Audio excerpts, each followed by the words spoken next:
welcome back everyone. Today we are going to solve question number 3 and 4. Let's start. Question 3. Write the converse, inverse, contrapositive of the following statements. Suppose एक implication है P arrow Q, तो उसका converse होगा Q arrow P. Order change हो जाएगा, Q पहले आएगा, P बाद में. और अगर इसका इनवर्स निकालना हो तो negation P arrow negation Q, मतलब दोनों का negation. Order will remain same. Then contrapositive, इसमें ये जो हमने यहाँ पे लिखा इसका ऑर्डर चेंज कर देंगे. नेगेशन Q पहले आ जाएगा और नेगेशन P बाद में आ जाएगा. तो एक चीज यहाँ पे नोटिस कीजिए, जब C से स्टार्ट हो रहा है कन्वर्स या फिर कॉन्ट्रापॉजिटिव, तो यहाँ पे हम स्टार्ट कर रहे हैं Q से. ठीक है, तो ये हमारा फर्स्ट है क्वेश्चन. इसमें write the converse, inverse and contrapositive of the following statements. ये फर्स्ट क्वेश्चन है. If it snows then they do not drive the car. तो इफ, यहाँ पे इफ देन लगा है, मतलब ये क्या है, P एरो Q है ना, कंडीशनल स्टेटमेंट है. तो इफ इट स्नोज, तो ये हो गया P, इट स्नोज हो गया P. They do not drive the car, ये हो गया Q. तो ये है P एरो Q, बराबर. P एरो Q है. तो कन्वर्स करने के लिए क्या करना है, सिंपली ऑर्डर को चेंज कर देना है. ठीक है, तो इसका कन्वर्स हो जाएगा. अच्छा, एक चीज और, यहाँ पे सब में एरो है ना. एरो है मतलब कंडीशनल है सारे. तो हम स्टार्ट इफ से करेंगे, इफ देन आएगा सब में.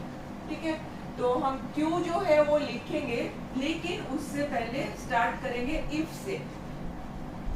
If they do not drive the car, comma, फिर देन इट स्नोज. सिर्फ ऑर्डर को चेंज किया. ये हो गया अभी Q, ये हो गया Q और ये हो गया P. ठीक है, तो अभी हमने क्या लिखा, Q एरो P लिखा, बराबर. अभी नेक्स्ट है इनवर्स. इनवर्स में सिंपली हमें क्या करना है, दोनों का नेगेशन करना है. Order same. तो यहाँ पे इफ इट स्नोज का नेगेशन हो जाएगा if it does not snow, comma, they do not drive the car का नेगेशन होगा they do drive the car. they do drive the car. Converse, inverse, फिर next है contrapositive.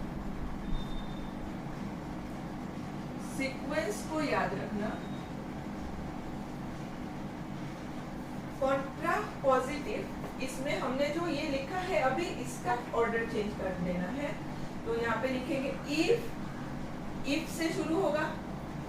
If they do drive the car, if they do drive the car, comma, then it does not snow.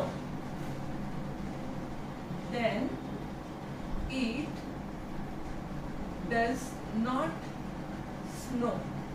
बहुत simple है. देखो ये आ गया हमारा. इसका सिर्फ ऑर्डर चेंज कर देना है. यहाँ पे देखो नेगेशन P एरो Q, तो यहाँ पे ऑर्डर चेंज हो गया. ये जो नेगेशन Q यहाँ पे था, अब यहाँ पे आ गया, है ना, यहाँ पे आ गया. और ये जो नेगेशन P फर्स्ट था, ये सेकेंड आ गया. ठीक है ना. तो इस तरह से आप याद रखना. सिंपली यहाँ पे जो हमने किया है उसका जस्ट ऑर्डर को चेंज करना है, ये पहले और ये बाद में. Next question. Question is if he studies, comma, then he will go to college. ठीक है, तो he studies हो गया P he will go to college, ये हो गया। तो फर्स्ट कन्वर्ट्स का आंसर, और स्टार्ट हमें करना है इफ से, क्योंकि ये सब कंडीशनल है, बराबर।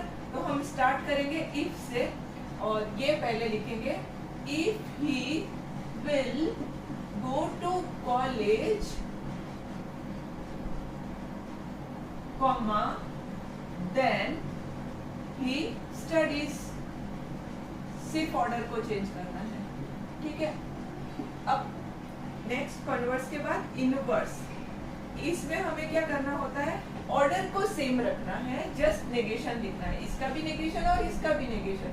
तो इसका नेगेशन इफ ही स्टडीज का negation if he does not study, comma he will not go to college, he will not go to college। फिर कॉन्ट्रापोजिटिव, कॉन्ट्रापोजिटिव में क्या करना है, हमें अभी जो निकाला है उसका जस्ट ऑर्डर चेंज करना है, ये पहले आ जाएगा, ये बाद में, ठीक है। सिर्फ ऑर्डर चेंज हुआ है, नेगेशन पी यहाँ पे आ गया और नेगेशन की यहाँ पे आ गया। तो कॉन्ट्रा पॉजिटिव में he will not go to college, he will not go to college, comma then he does not study, he does not study। Okay, now let us do question number 4. Let's do question number 4, and the question is, with proper justification state the negation of each of the following। मतलब हमें negation find करना है with proper justification। तो first question, P arrow Q और P arrow R। तो यहाँ पे हमें इसका नेगेशन फाइंड करना है। तो सबसे पहले तो इसके बाहर हम लिख देंगे नेगेशन का साइन। अब यहाँ पे डिसजंक्शन है, तो डिसजंक्शन हमें लास्ट टाइम किया था, P और Q अगर है तो इसका नेगेशन हम निकालते हैं, तीनों का नेगेशन हम करते हैं। तो P का भी नेगेशन, और का नेगेशन हो गया, एंड फिर Q का भी नेगेशन, मतलब तीनों का नेगेशन है ना, निकाला। P का नेगेशन P, और का हो गया एंड, Q का हो गया नेगेशन Q।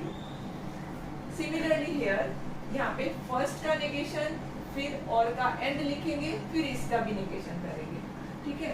तो this is equivalent to negation P arrow Q, और का बन जाएगा एंड, फिर इसका भी नेगेशन,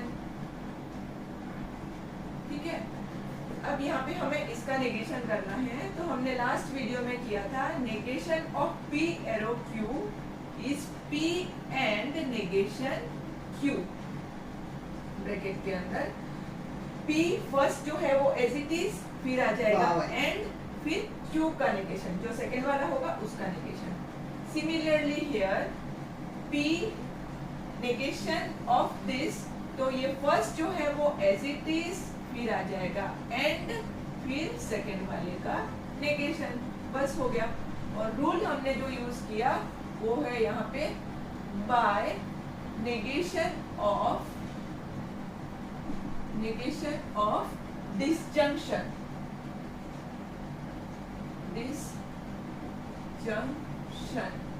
ये जो और का साइन है, इस स्टेटमेंट को बोलते हैं डिसजंक्शन। और यहाँ पे हमने यूज किया नेगेशन ऑफ इम्प्लीकेशन, एरो वाला है ना साइन, तो यहाँ पे यूज हुआ बाय नेगेशन ऑफ इम्प्लीकेशन, बस हो गया।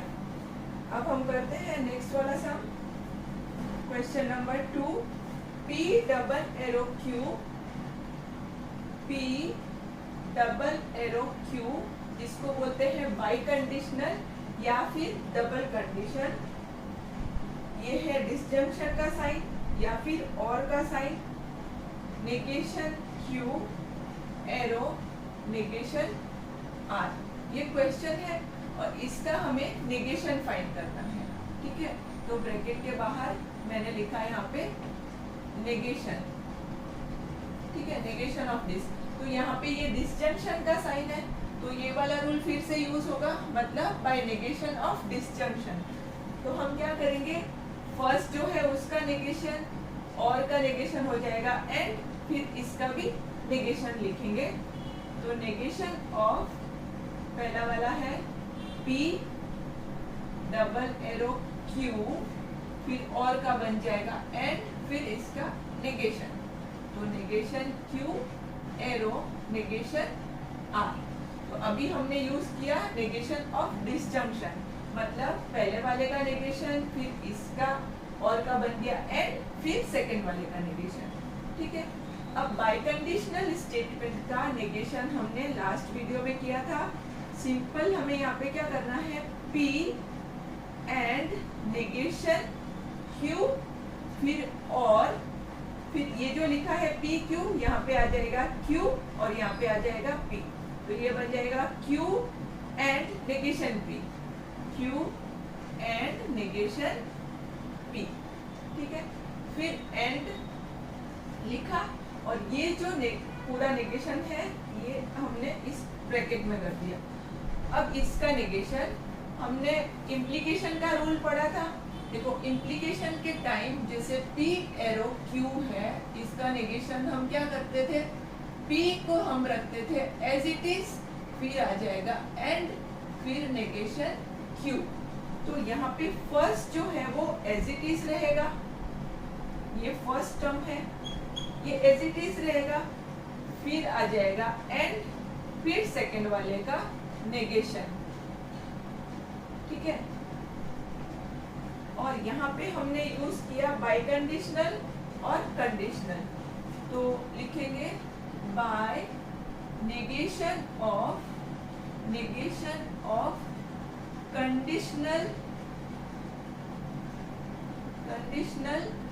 And बाइकंडीशनल।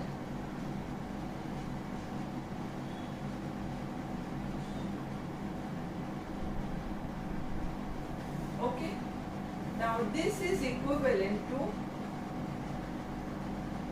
P and negation Q और Q and negation P, फिर ये एंड है तो एंड ही रहेगा, और यहाँ पे नेगेशन Q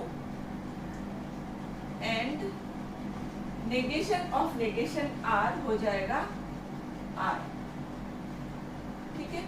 यहाँ पे हमने यूज किया नेगेशन ऑफ नेगेशन, बाकी सब एज इट इज रखा। तो रूल हमने यहाँ पे यूज किया वो है negation of negation by negation of negation.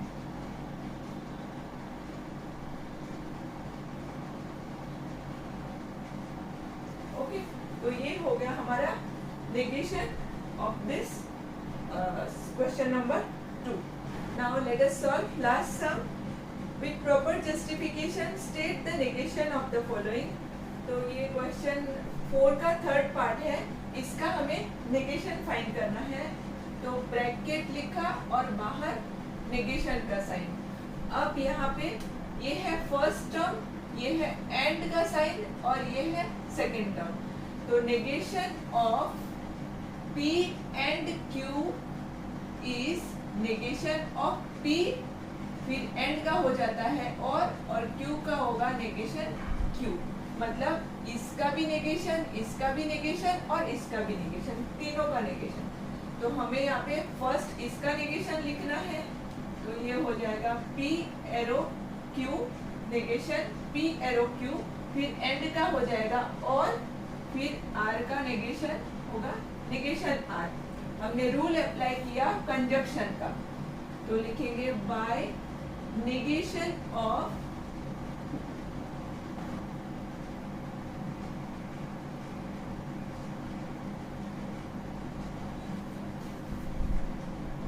this is equivalent to negation P arrow Q, तो नेगेशन ऑफ इम्प्लीकेशन के टाइम हम फर्स्ट जो है उसको एज इट इज रखते हैं, फिर आ जाता है एंड, फिर सेकेंड वाले का नेगेशन। इसका हमने लिखा नेगेशन, तो ये ब्रैकेट में आएगा, फिर नेगेशन आर, ठीक है। और यहाँ हमने यूज किया नेगेशन ऑफ इम्प्लीकेशन, तो लिखेंगे by negation of implication, arrow sign है ना, तो इम्प्लीकेशन। अगर वन साइड एरो होता है तो इम्प्लीकेशन, और अगर टू साइड एरो होता है तो हम उसको लिखते हैं बाय इम्प्लीकेशन या फिर double condition. Okay students, thanks for watching my video. अगर वीडियो अच्छा लगा हो तो please don't forget to subscribe and share with your friends.